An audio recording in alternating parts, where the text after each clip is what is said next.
We want to see that conversation. Well,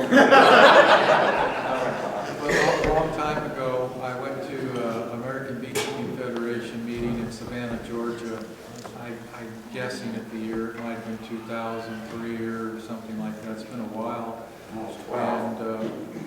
And I had some friends that had Cowan extractor, lines, and I was intrigued by them, and I knew that it would be in my future someday down the road. And I went to the Cowan exhibit there, and they had Dave Cowan was there. He was still, he was the one who owned the business back when.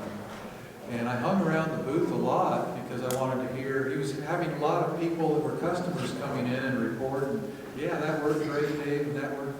So I hung around the booth, and I got to know Dave pretty well.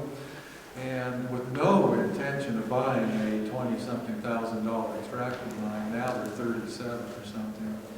Anyway, so this went on for several days. I visited the booth quite often.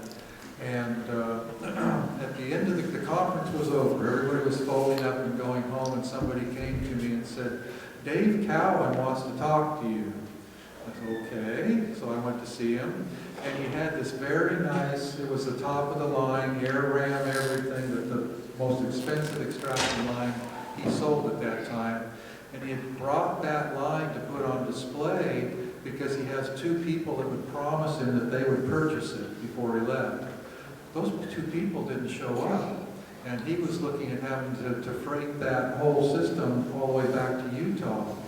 So I showed up, I didn't know any of this, and I showed up, and he said, Bob, I want to sell you this extracting line. I said, Dave, I don't have any money, man. I said, I'm broke, you're talking to the wrong person. And he started chewing himself down. Yeah. So suddenly 22 and a half, or whatever it was, 23 and a half was turning into 21, and then it was 17 and a half, and I said, Dave, I don't have, it's wonderful, I really appreciate you, but I just don't have the money. And then he started to make up a payment plan. And I was still on the fence, and then what really did it is he said, I will bring it to your house and install it, because he had the long trailer with him.